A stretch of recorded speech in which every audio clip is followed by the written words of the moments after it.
Transición en curso con esta reunión en estos momentos en la Quinta de Olivos entre el presidente saliente de la Argentina, Alberto Fernández, y el presidente electo, Javier Milei. El primer paso, entonces, para este periodo de aproximadamente 18 días, los que quedan hasta que finalmente el 10 de diciembre Javier Milei asuma formalmente la presidencia de Argentina. En el medio, distintos rumores, distintas medidas. Sergio Massa, el ahora ex candidato oficialista que perdió las elecciones el pasado día domingo y que sigue siendo ministro de Economía, se rumoreó y hasta él mismo había deslizado con su discurso de derrota del día domingo la posibilidad de tomarse una licencia en el Ministerio de Economía, pero en las últimas horas ha ratificado que seguirá a cargo de la economía del país en los próximos días e inclusive ha reunido a su equipo y también nombró un equipo de transición.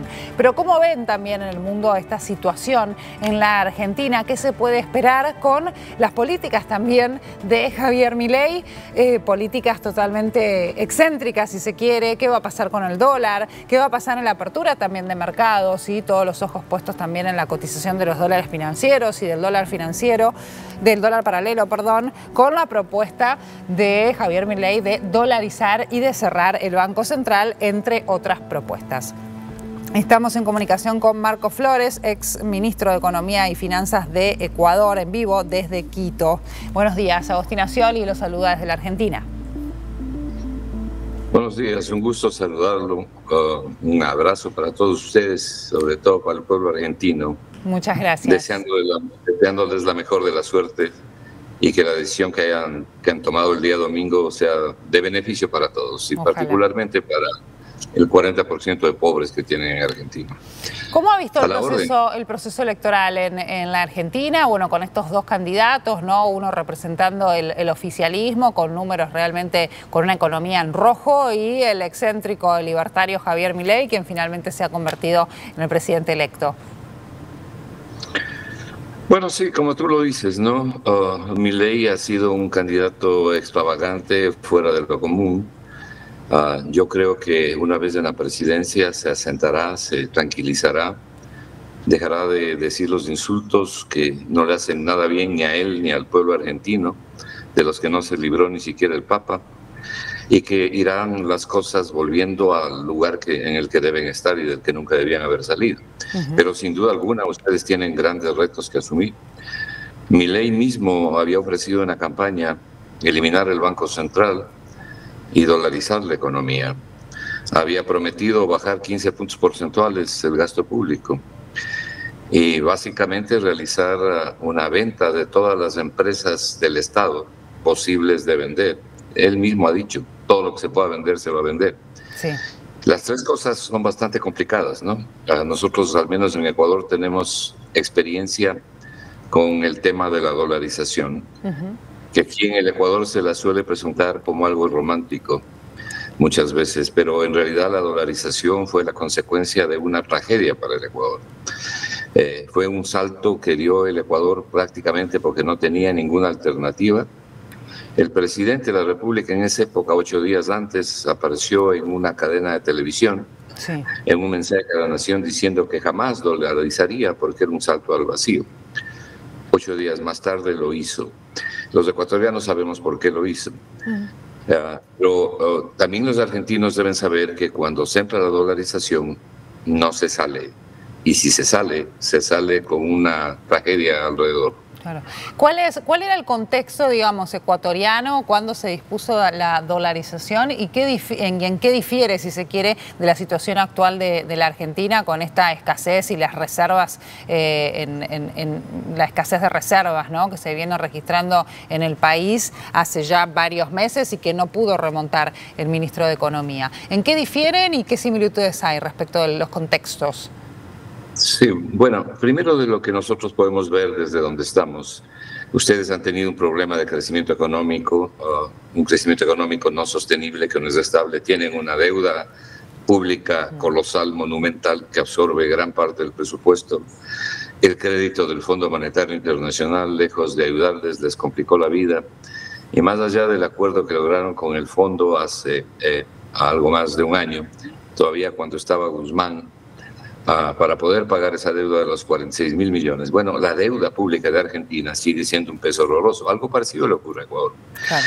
Ahora, ¿qué pasó en Ecuador? Y espero que no pase en Argentina. Cuando Ecuador dolarizó, nos arruinaron a los ecuatorianos con la tasa de conversión. Y digo nos arruinaron porque literalmente la gente perdió su patrimonio en la moneda local, que por esos momentos, en el año 2000, enero del 2000, cuando ocurrió esto, por esos momentos era el sucre la moneda ecuatoriana. Entonces, lo que hicieron en el Banco Central es decir, ¿cuánto tenemos en reservas internacionales? En esa época la situación era tan crítica que habían alrededor de 900 millones de dólares en reservas. Dijeron, ¿cuánto tenemos en dólares? Dividan entonces los sucres para los dólares y esa es la tasa de conversión. Y nos crucificaron con una tasa de conversión de 25.000 sucres por dólar. Esta es una primera lección para quienes quieran dolarizar. Entonces, las personas que tenían sus ahorros en dólares, los jubilados que tenían una jubilación que no era extraordinaria, pero era una jubilación mediana, muchos de ellos pasaron a recibir de jubilación $2, $3. Claro. ¿Por qué? Porque ahora el dólar valía $25.000, 25.000 sucres, entonces la tasa de conversión era una barbaridad. Yo no sé qué tan dolarizada esté la economía argentina, me refiero a dolarizada de facto. Yo creo que tiene un alto índice de dolarización, pero también hay que tomar en cuenta que hay un 40% de pobres, al menos, que no tienen ahorros en dólares y que seguramente son probablemente quienes van a recibir importantes consecuencias. Mira, déjame darte dos cifras para que veas. Sí. Los argentinos tienen que esperar que los primeros años luego de la dolarización se produzca un proceso de ajuste. Ese proceso de ajuste en Ecuador más o menos tomó 3 años y un poco más. En los primeros 4 años ya el Ecuador con dólar como moneda propia, la inflación creció en dólares 154%. Y eso nos colocó como un país extremadamente caro. No digo que, mira, Ecuador es es el país más caro de América Latina en relación a su ingreso. Increíblemente, Ecuador tiene el salario básico, el tercer salario básico más alto de la región, pero tiene el poder adquisitivo más bajo de la región. Claro. Es decir, el poder de compra de los ecuatorianos es el más bajo de la región. ¿Por qué? Porque es un país extremadamente caro. ¿Aún por debajo de Argentina? Sí, claro. Yo no estoy diciendo que la dolarización ha causado esto, pero sin duda ha afectado y ha contribuido a que el Ecuador sea un país caro. Aquí se venden productos a precios del primer mundo con salarios del tercer mundo. Sí. Entonces, nosotros tenemos también un problema serio de pobreza. Entonces, lo primero es ver cuál va a ser la tasa de conversión para la República Argentina. Luego, esto de cerrar el Banco Central, para eliminar la inflación no hay necesidad de cerrar el Banco Central. El Ecuador no lo cerró y el Banco Central es útil en el Ecuador y muy útil. Para empezar, es un tercero confiable. Pero para eliminar la inflación, fundamentalmente, es lo que hay que dejar de financiar el déficit emitiendo moneda. Eso no significa que deba cerrarse el Banco Central, sino tener una disciplina fiscal. Pero si se quiere cerrar el Banco Central, como aconseja el padre de la dolarización mundial, bueno, se cerrará. Milei ha dicho que va a cerrar el Banco Central. Sí. A mí personalmente ese me parece un error. Ahora bien, no sé cuál vaya a ser la tasa de conversión de ustedes, no sé cuánto tengan en reservas internacionales respecto a la cantidad de pesos, pero eso es algo que hay que cuidar. Por otro lado, el gran beneficio de la dolarización, que yo creo que ayudará a los argentinos y le ayudará popularmente al presidente Milei, es que la dolarización, ¿cuál es el gran atractivo de la dolarización en el Ecuador? ¿Por qué más del 80% de la gente en el Ecuador quiere mantener la dolarización? Porque cuida sus salarios, porque cuida el poder de compra. Esa es la única razón. Pero ciertamente también resta competitividad. Porque para nosotros que tenemos tasas de interés altas en dólares y que tenemos costos de producción muy altos en dólares, nos resulta muy complicado competir, por ejemplo, con nuestros vecinos que son Colombia y Perú. Claro.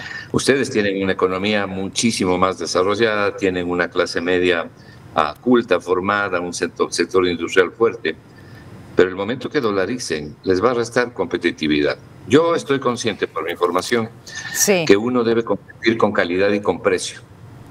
Digamos, Pero, de facto, la economía argentina sí está dolarizada en cuanto a que los precios se mueven conforme a cómo varía el dólar paralelo, ¿sí? Ni siquiera el dólar oficial. El dólar oficial en nuestro país es inaccesible para gran parte de los ciudadanos, digamos, con esta cuota de $200 que ni siquiera es al dólar oficial, le han puesto un nuevo impuesto.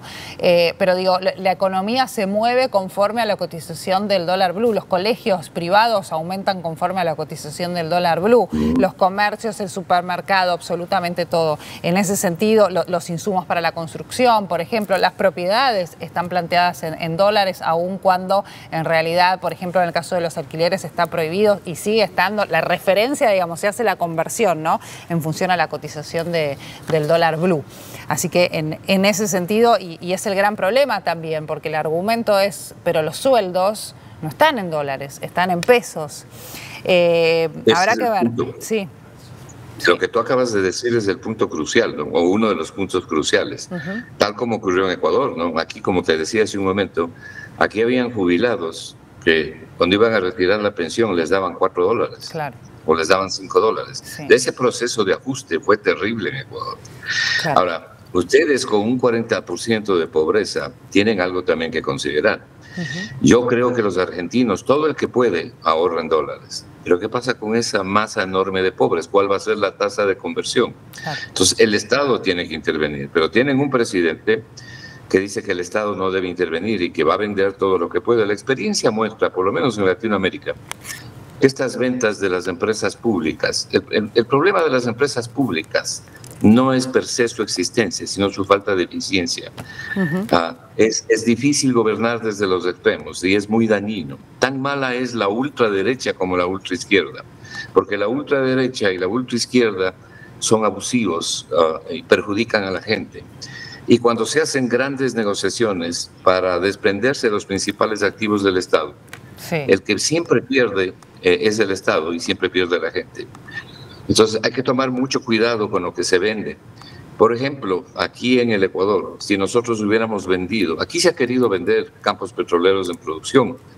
Lazo, que está terminando este gobierno, Lazo quería vender los principales campos en producción. Querían ofrecer las principales empresas públicas, como la telefonía, por ejemplo. Claro. Fue la reacción popular, la protesta de la gente la que ha impedido semejantes despropósitos. Pero eso no evita que nosotros tengamos que decir que hay que volver eficiente al sector público. Y por supuesto que puede suceder, porque en el mundo hay muchos sectores públicos eficientes. La otra es liquidarlo de un solo tajo, ¿no? Entonces, ¿quiénes luchan por la educación, por la salud, si no es el Estado para ayudar a los pobres? ¿Dónde se van a educar los hijos de los pobres? ¿Dónde se van a curar los pobres si no es en los centros hospitalarios públicos, en las escuelas públicas? Entonces, no es tan sencillo pensar que se puede eliminar nomás la presencia del Estado y hacer de una economía el Estado mínimo como quiere el neoliberalismo, porque Argentina ni Ecuador son Inglaterra en la época de Thatcher, ¿no? Thatcher vendía todo lo que se movía. Y ustedes tienen ya alguna experiencia de lo que ocurrió con Menem. Pero son los temas en que hay que tener cuidado. Bien. Ahora, les va a beneficiar el hecho de que ustedes van a parar a raya la inflación. Pero eso tiene costos también. Entonces uno tiene que poner en el balance los costos respecto a los beneficios. Aquí en el Ecuador, los ecuatorianos han resuelto que son mucho más los beneficios que los costos, y por eso quieren mantener la dolarización. Clarísimo. Muchas gracias por esta comunicación con nosotros, por este tiempo, ha sido muy amable.